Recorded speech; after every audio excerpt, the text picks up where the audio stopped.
มันจะมีผู้หญิงคนไหนที่นี่ตาแบบเล่นคือปกติซอนโกงลูกหมีในชีวิตจริงแต่ตัวจริงซอนไม่ในเรื่องซอนไม่โกงนะ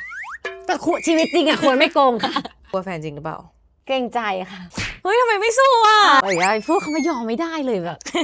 คือรู้ตัวแหละคือรู้ตลอดถามความรู้สึกกันแล้วกันนะใช่รู้สึกอะไรวันนี้รู้สึกอะไรเล่ามาให้หมดเลยแบบว่าเหนื่อยไหมเป็นไงบ้างช่วงที่ผ่านมาเป็นยังไงบ้างไม่ทำงานไงรู้ว่าช่วงนี้ออกกองใช่ก็ออกกองด้วยกันก็รู้สึกว่าไม่ได้เหนื่อยแต่ว่ามันก็มีแบบเพลียแบบเขาเรียกว่าอะไรเพลียนิดนึงแต่ว่าก็ยังอยู่ในช่วงที่ว่าลุยไหวอยู่แต่ว่าหน้าดูเหนื่อยนะไหวหรือว่าไหนไหว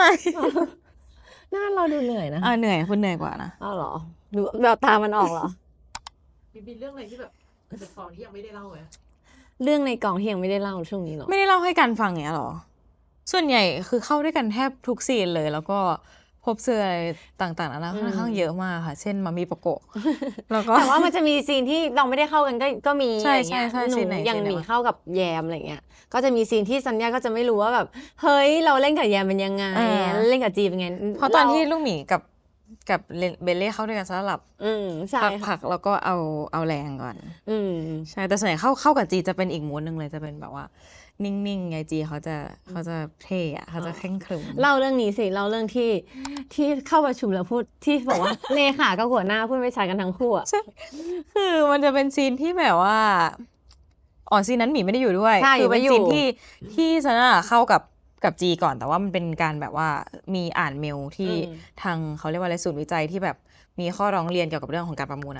ส่งเมลเข้ามาเพื่อรวมของกลุ่มบริษัทที่สามารถประมูลร่วมกันได้ในของ The Greater มารวมประชุมกันอะไร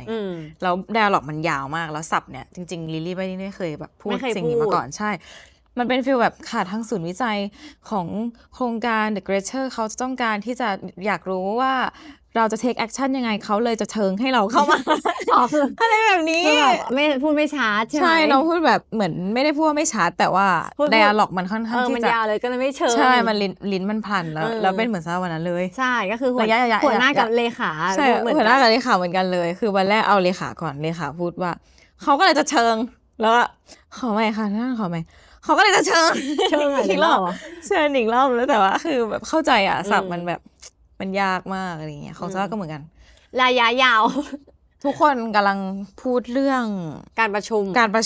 ประมูลแบบ The Greater แล้วก็แย้งกันเรื่องแบบว่าเก็บค่าธรรมเนียมเกี่ยวกับเรื่องของ Duty Free ในแล้วก็นอกสนามบินมันต่างกันยังไงชึ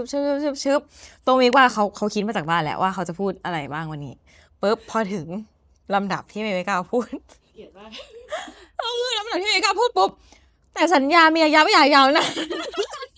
คือลิ้นพันแล้วนี่นั่งอยู่ตรงข้ามตอนความรู้สึกก็คือเป็นอย่างประมาณ3 รอบแล้วเสร็จปุ๊บรู้สึกว่าต้องการกำลังใจแล้วหันไปหาลูกอย่างเงี้ยมีไม่กล้าขำอ่ะเพราะว่าตอนนั้นมีรู้สึกว่าถ้าขำเดี๋ยวเขาหลุดมีก็เลยแบบ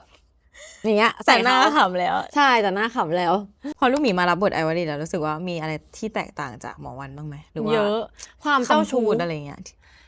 มาเอาตรงๆนะคือ question ตลอดเลยว่ามันจะมีผู้หญิงคนไหนที่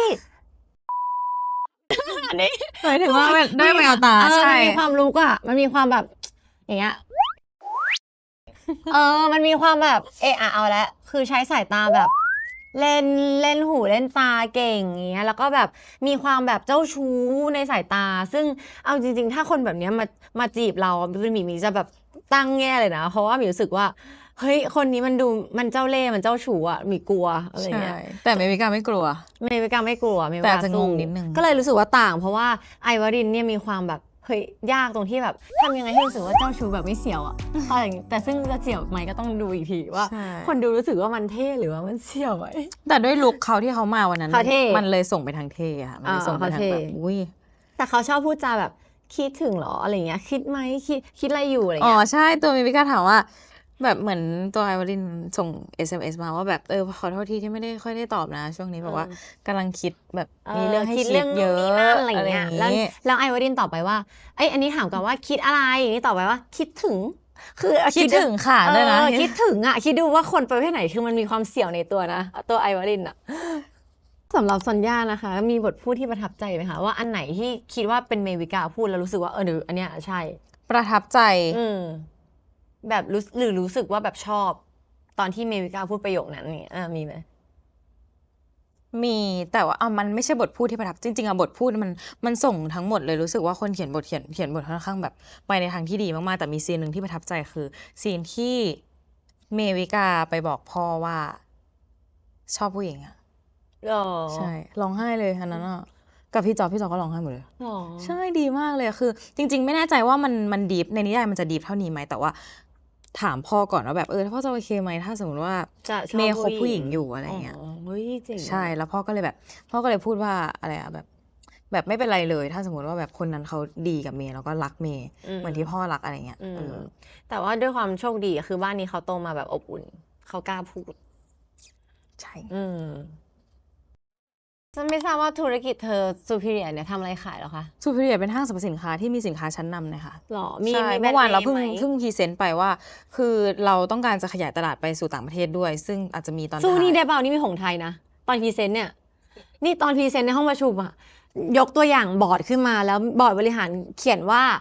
มีนี่สไลด์เป็นอย่างนี้บอกว่านำความเป็นไทยเข้าไปสู่อาเซียนนู่นนั่นแล้วพูดขึ้นมาเองทุกคนรู้จักของไทยไหมคะ ในที่ประชุมแต่มันเป็นมอนทาร์ดไม่ได้เก็บเสียงซึ่งหมายความว่าเราสามารถพรีเซนต์อะไรก็ได้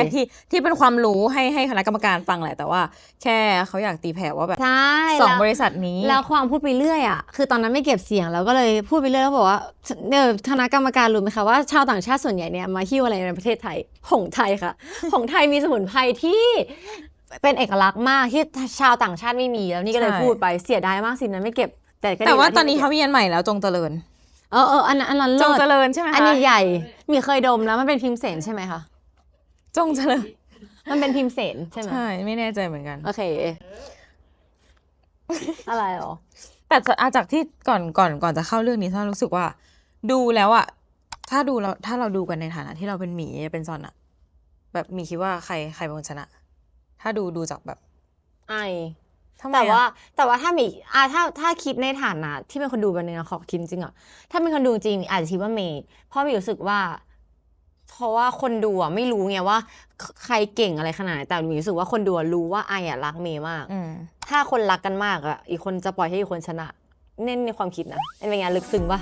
อันนี้ลึกซึ้งอันนี้คือตอบในมุมของลูกหมีซอนย่าเลยนะคะไม่ใช่ตอบในมุมแบบแต่ว่าคือปกติซอนย่าโกงลูกหมีในชีวิตจริงแต่ตัวจริงซอนย่าไม่ในเรื่องซอนย่าไม่โกงนะแต่ชีวิตจริงอะควรไม่โกงค่ะคือในเรื่องเขาเขียนมาอยู่แล้วไม่สามารถไปเปลี่ยนเนื้อเรื่องเขาได้แล้วคือแต่ว่าเปลี่ยนได้ไม่ได้ไม่แน่คุณอาจจะโกงก็ได้นี่ถามคืออันนี้ไม่รู้เลยให้คนดูไปดูถามพี่เขาดีกว่าในเรื่องมีใครคนไหนโกงกว่ากันคะพี่ชี้ได้เลยคนไหนโกงกว่าใครคะพี่พูดไม่ได้คนไหนโกงกว่าใครโกงเพราะความจำเป็นเห็นปะล่ะคนไหนคะไม่เขาพูดไม่ได้แต่ว่าเอาในชีวิตจริงนะชี้เลยจิ้มเขาโกงไม่ทอดโกงตลกโกงเล่นน่ะลูกหมีโกงก็คือโกงแกล้งให้อ่ะคือคนโกงไม่ว่ามันง่ายเกินไปมันยากไปหรือเปล่าหรือมันง่ายเกินมันไม่รู้แต่ว่าในเรื่องอ่ะไม่ใช่ให้คนดูไปดูเนี่ยคือใช่ เขาบอกว่าอะไรนะไอวารินไม่กลัวใครแต่ว่ากลัวแฟนจริงหรือเปล่าไอวารินมีแฟนหรือยังคะไม่มีเขาบอกไม่มีหมายถึงว่าเอาตอนไหนล่ะถามก่อนเดี๋ยวตอบผิดตอบถูกเมวิกาว่าทำไงโอเคมีแฟนแล้วสมมติว่ามีแฟนแล้วกลัวแฟนจริงหรือเปล่าเกรงใจค่ะเขาไม่ใช่คำว่ากลัวคำแบบเนี้ยความสัมพันธ์มันไม่ควรกลัวกันมันควรเกรงใจนี่มาได้เฉียบคมไม่ควรกลัวจะกลัวไม่กลัวเดี๋ยวไปดูกันค่ะไม่กลัวเขาเรียกเกรงใจค่ะเขาบอกว่าเมวิกาเนี่ยไม่เคยยอมใครเลยยอมไอวารินจริงหรือเปล่าไม่ยอมใครสักคนเลย มีความรู้สึกแต่ก็มีบ้างที่ยอมเพราะรู้สึกว่าจริงๆแล้วตัวละครนี้อ่ะเอาจริงจังหรือว่าเอาเล่นตลกเอาไปเลยแล้วแต่เลยก็รู้สึกว่าตอนเล่นมันเจอหลายๆอย่างมากรู้สึกว่าบางซีนก็รู้สึกไม่อยากสู้อ่ะบางซีนก็รู้สึกว่าอยากยอมแต่ว่าบทมันทำไมส่งให้สู้ขนาดนี้บางซีนก็แบบเฮ้ยทำไมไม่สู้อ่ะอะไรอย่างเงี้ยแต่ว่ามันก็เป็นความสนุกค่ะคือแววตามันอาจจะออกว่าแบบอยากสู้แต่ว่าช่างเหอะพอแล้วอะไรอย่างงี้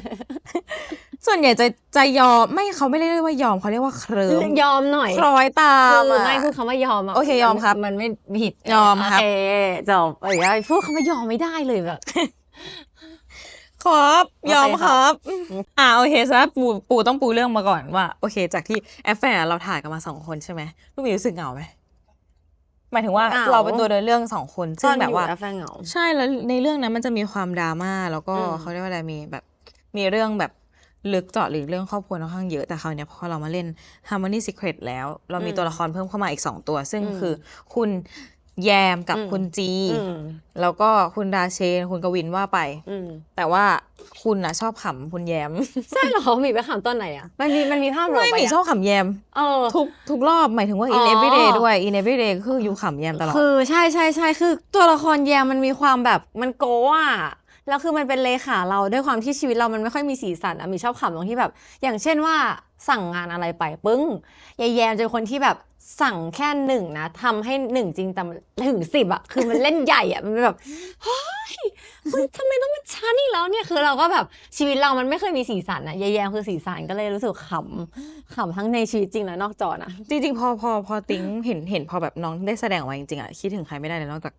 จะเป็นเล่คนเดียวอะที่สามารถเล่นอะไรแบบนี้ใช่ก็เลยชอบให้คำปรึกษาน้องไงว่าน้องเล่นไปเลยแล้วยังน่าเอ็นดูอยู่อะไรอย่างงี้ใช่น้องชอบแบบเคยเล่นนี้ดีไหมเล่นไปเลยเพราะว่าน้องมีความแบบเฮฮาอยู่แหละตาเธอบ้างว่าเข้าฉากกับลิลลี่เป็นยังไงเลขาสุดสวยขยันสร้างมีมด้วยกันทำไมอะคือเราจะคุยกันทุกรอบที่บอกว่าเห็นอยู่ใช่เราจะคุยกันทุกรอบคือ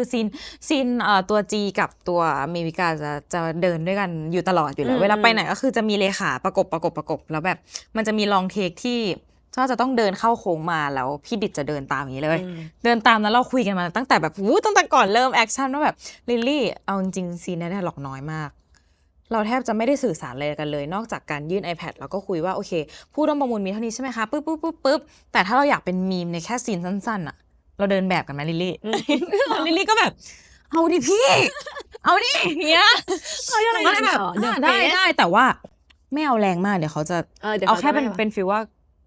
good personality ในการเดินร่วมกันอะไรอย่างงี้ก็เลยได้เดินแบบมา1ก็เลยได้เดินแบบมา1หลายซีนอยู่ที่เดินแบบลองเทคแต่ไม่ชัวร์ว่าทางทีมโพสจะแบบตัดออกมาประมาณไหนแต่แบบว่านี่บอกว่าลี่คือเอามีมกันดีกว่าเราเอามีมอย่างน้อยมันได้แบบเดินกระแทกผมเด้งรอนเด้งแล้วเธอแบบลูกหมีลองคิดภาพมันจะเป็นฟีลรอนเด้งเหรอเบออย่างนี้เลยซีนที่มาหาเธอที่โอเลน่าเหมือนกันเดี๋ยวพี่จีขึ้นใช้ทางลิฟต์ส่วนตัวสำหรับผู้เข้าพักนะคะส่วนเมย์เนี่ยเมย์จะเข้าทางโซนเฮ้ยนี่บอกหมดแล้วมั้งประมาณนั้นเมาเพลินเลยบอกบทหมดเลยคือเวลาเล่าละเอียดมากไม่แต่ในนิยายมันก็มีนะคะซีนเนี้ยค่ะเดี๋ยวให้ส่งให้พี่โอเคนะคือฟังหลายประโยคแล้วอะคือเวลาเล่าเหตุการณ์เฉยๆเราก็เดินมายังไงเวลาเล่าคือเธอพูดไดอะล็อกหมดเลยหนูก็แค่ชอบเล่าให้คนอื่นฟังโอเคมางั้นขอคำถามนี้เลยขอคำถามไหนขอคำถามนี้เลยว่าแบบเมย์กับจีนี่ยังไง คือยังไงหรอได้ข่าวว่าแบบมีคนแบบเริ่มจับจิ้นหรือยังไงสิก็อยู่แล้วคือเขาสวยมาตั้งแต่เด็กเขาหรือนี่เมวิกาคือเขาเป็นคนเลิศอยู่แล้วตั้งแต่เด็กสวยอยู่แล้วคือจีเขาเลยชอบแต่เขาเป็นความชอบที่ว่าแบบมันปนความหวังดีมาด้วยไงแต่ว่าเขาผิดหวังไหมเขาผิดหวังนะรู้ป่ะเนี่ยผิดหวังเรื่องอะไรเพราะว่าเขาสู้ไอวารินไม่ได้เอาแต่จะพูดแล้วว่าแบบเอาจริงๆถ้าสมมติว่าซอนย่าไม่เจอลูกหมีอ่ะก็อาจจะเลือกแต่มันไม่มีแต่ว่ามันเจอแล้วไงก็คือน้องก็เลยจบเจอไอวารินก็ผิดคือถ้าซอนย่าไม่เจอไอวารินซอนย่าก็อาจจะเลือกจีรานาไม่ทันละใช่อาจจะเลือกจีโอเคแล้วที่ปวดไหมในเรื่องเหรอคะโอ้ยงงอ่ะในเรื่องในชีวิตจริงห่วงแล้วห่วงไม่ลูกหมีไม่เคยพูดว่าห่วงหรอกไม่ใช่ถ้าเอาตามลูกหมีพูดว่าห่วงลูกหมีจะพูดว่าห่วงแต่ถ้ามันไอวารินน่ะห่วงค่ะไอวารินน่ะเขาตรงไงของเราไม่ใช่สายตรงขนาดนั้นจริงๆลองไปดูได้เลยคุณจีรนาเขาเดินแฟชั่นโชว์ตลอดแล้วเขาจะมีความเท่แต่ก็เลยหลงรักเขาบ้างไม่เราซื่อตรงเนี่ยอยู่แล้วไอวารินโอเคตอนนี้นะคะไพลอตของเราก็ถึง7 ล้านวิวแล้วอะไรเงี้ยจริงๆตอนที่จะถึงอาจจะเป็น8แล้วก็ได้ก็ไม่รู้เนาะใช่พูดไปก่อนใช่แต่ว่าก็เขาถามถึงตัวเลขนำโชคว่าอ่ะตั้งแต่1ถึง9แล้วกันหมายถึงว่าเป็นเลขเดียวเหรอคะใช่เลขไหนเลขเดียวชอบเลขไหนและทำไมด้วยชอบเลข1ทำไมเพราะเป็นที่1หรอเพราะว่าอาจจะไม่รู้แต่แค่รู้สึกว่าเลข1อ่ะมันจะ มันคือหมายถึงว่ามันหมายได้ความหมายมันแบบได้หลายแบบอะอย่างเช่น เช่น แบบสมมติว่าถ้ามันยังไม่ถึงวันของเราสามารถเริ่มใหม่ได้เสม อ๋อ อ เรื่องวันใหม่ได้ ใช่มันเริ่มมันใหม่ได้เสมออะไร อื เงี้ย มของลูกหมีเหรอโอ้โห ขอทาย เราง่ายมากเลย เลข 4ใช่หรอไม่ใช่หรอ ไม่ใช่เลข 9 เออ จริงๆ ตอนแรกจะบอกว่า ชเลข 9 4แต่เป็นความหมายใกล้ๆเคียงกัน ใช่ คือ4กับ9มีความแบบความเฮงๆรวยๆอะไรอย่างเงี้ยหมีชอบเลขแบบมูอ่ะ ใช่ มีความมูสาย หมีทำให้จะไปเปลี่ยนบัตรประชาชนได้อะ อ่ะถูกต้อง เพราะว่าหมีพิมพ์มาว่าเลขเนี้ย มังกร ถ้ามีในบัตรอะจะดีค่ะ เออ ก็เลยต้องมานั่งดูนาฬิกาว่า โอเคถ้าเวลานี้แป้งปุ๊บ ทำ พี่ บัตร คะหนูจะเอาบัตรประชาชน เราไปเปลี่ยนไล่ๆกันเลย เปลี่ยนไล่ๆกันเลย เราเปลี่ยนแต่ตั้งแต่หมีเปลี่ยนมาหมีก็นิสัยแบบไลฟ์สไตล์หมีเปลี่ยนนะสังเกตตัวเอง รถชนหมี2 รอบแล้วซะอยู่ด้วย แต่ว่าแลกมานิดนึง ใช่ เพราะ แล ว่าก มา แบบ นิดนึง ใช่แลกมานิดนึงแต่ว่าถามว่าแบบเปลี่ยนเลยอ่ะมีคนทักเยอะด้วย ทัก ไม่ ว่า บอกหรอก ทางว่าอะไรล่ะ ไม่แค่ ใค บ ร อก ทักอะไร แค่หมายถึงว่ามีคนทักเยอะเรื่องนิสัยเรามากขึ้นอะไรเงี้ยคือก่อนหนั้นเนี่ยสังเกตดิปกติอะเมื่อก่อนตอนที่แอฟแฟร์จบหมีเป็นคนไม่สังคมจะขนาดนี้ อ๋ สั อง เกต ใช่ ปะ ใช่ แล้วมีคนทักหมีด้วยว่าแบบเหมือนแบบคือหมีอะโดนทักก่อนว่า คือเลขบัตรหมีอะเลขเก่าอะมันมีความชิลเว้ยมันมีเลข4เลขอะไรไม่รู้ซึ่งเขาบอกอันเนี้ยเป็นศิลปะเป็นเหมือนศิลปินที่เก็บตัวอยู่บ้าน หรอ นิสัยไม่ชอบคุยกับคนอื่น แล้วก็ชอบอยู่คนเดียวอะไรเงี้ยเขาบอกว่ามันดีนะมันไม่ใช่ไม่ดีแต่มันเป็นเลขชิลแต่ว่าถ้าอยากจะเป็นนักแสดงเป็นดาราเขาบอกว่าให้ไปเปลี่ยนเป็นเลขนี้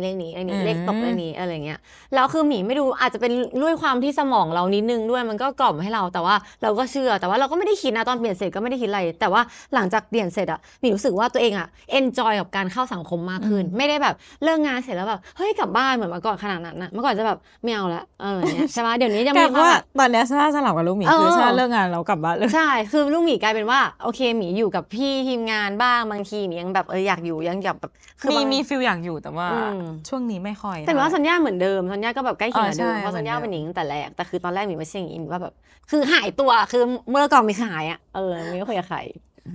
ใช่อันนี้มูนะคะ มูเต้เนาะ มูปะ มูละ มูเป็นคนมู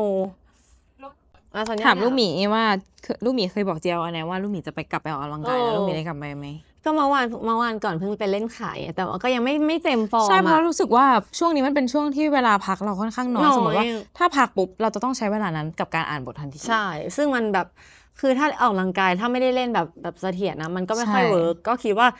ก็ดูแลตัวเองไปแต่ว่าไม่ได้เล่นขนาดนั้นเหมือนเมื่อก่อนกะว่าเนี่ยเดี๋ยว ถ่ายซีรีส์จบก่อน เดี๋ยวจะ ใช่ ไปเล่นแบบเต็มตัว เพราะว่ารู้สึกว่าออกกำลังกายเป็นสิ่งหนึ่งที่แบบทำเหอะรู้สึกว่าชีวิตมีอะไรอ่ะมันเฟรชอ่ะตื่นเช้ามามัน productive อ่ะ น้ำหนักเท่าไหร่แล้วตอนนี้บอกเขาสิ ไม่รู้ว่า50อ่ะมีว่าคิด ไม่ ว่า จะว่าน้อยประมาณ48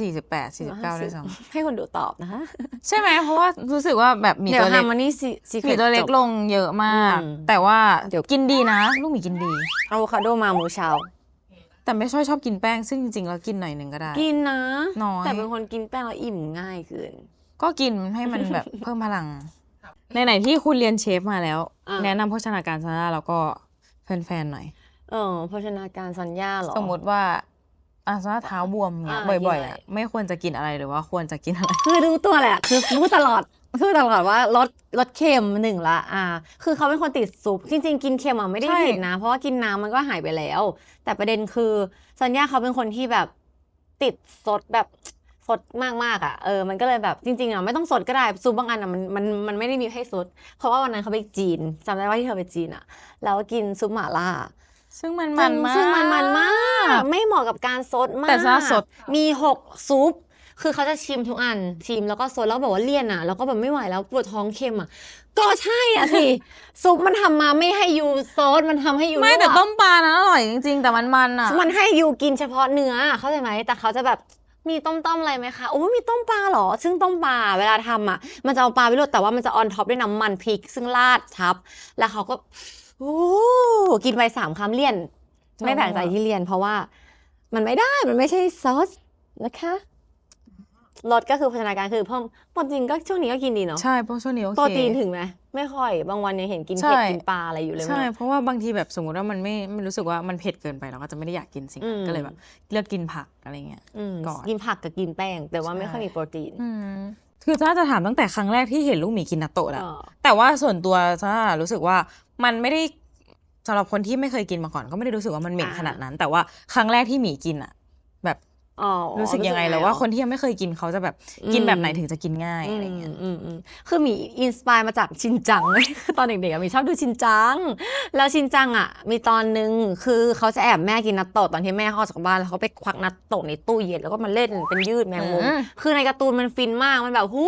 ของกินอะไรวะทำไมมันยืดได้ขนาดนั้นดูดิเหมือนคนห้าวมากคือดูการ์ตูนอะไรที่แบบอย่างซาดูดิสนีย์ซาดูมิกกี้เมาส์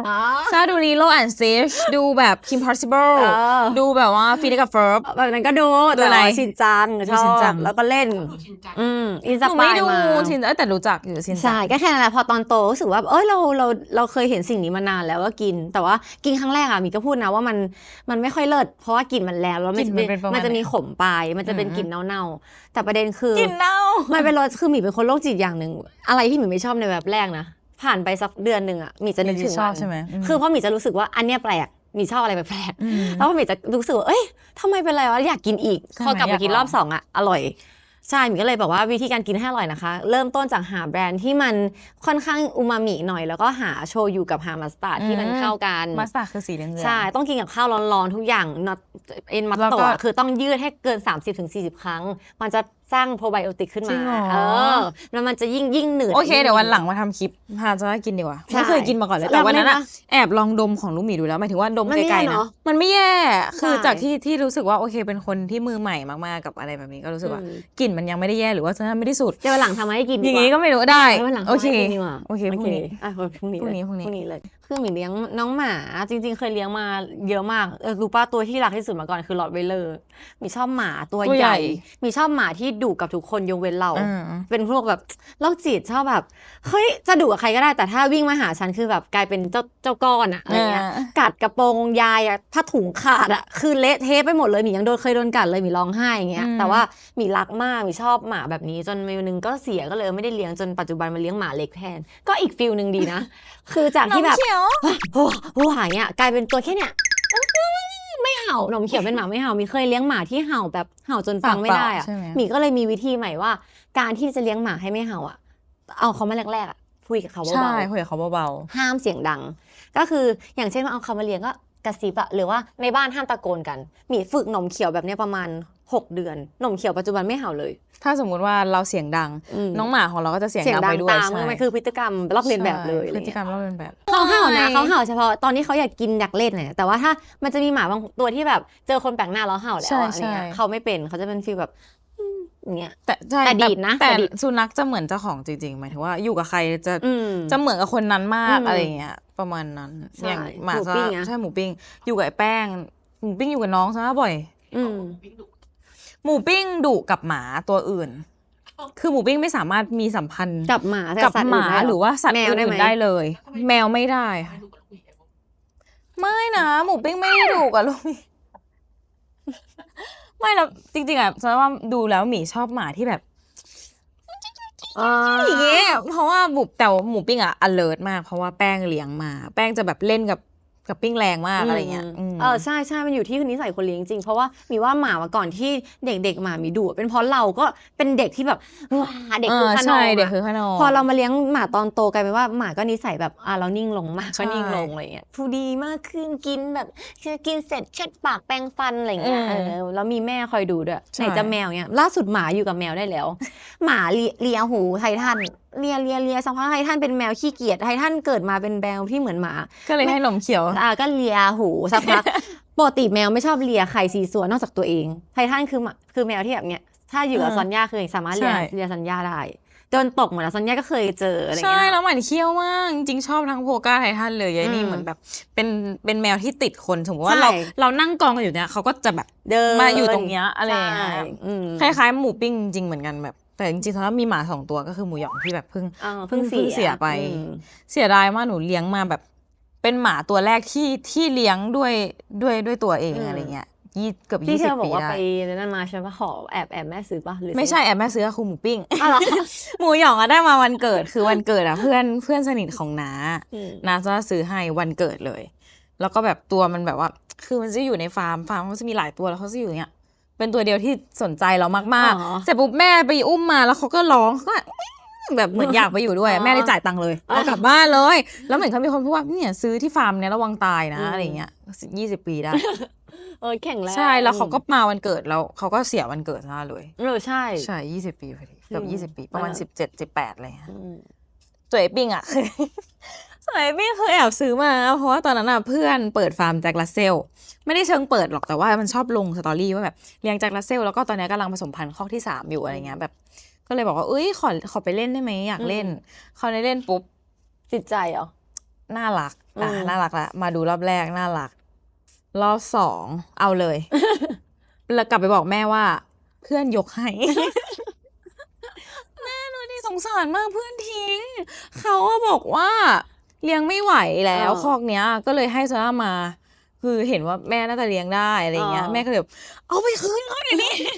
แต่เปล่าว่าไม่ได้แม่เขาให้มาแล้วคือต้องให้เลยแต่เปล่าเลยตอนนั้นอยู่ม.5ซาร่าเก็บตังค์ประมาณ 3,500ซื้อหมาแล้วบอกเพื่อนว่าคือเธอฉันขอผ่อนเธออาทิตย์ละ500เพื่อที่จะเอาหมูปิ้งมาเลี้ยงแล้วแม่ก็ทุกวันนี้ก็น่าจะทราบเรื่องว่าไม่ได้ให้มาว้ายเดี๋ยวมาขอบคุณค่ะ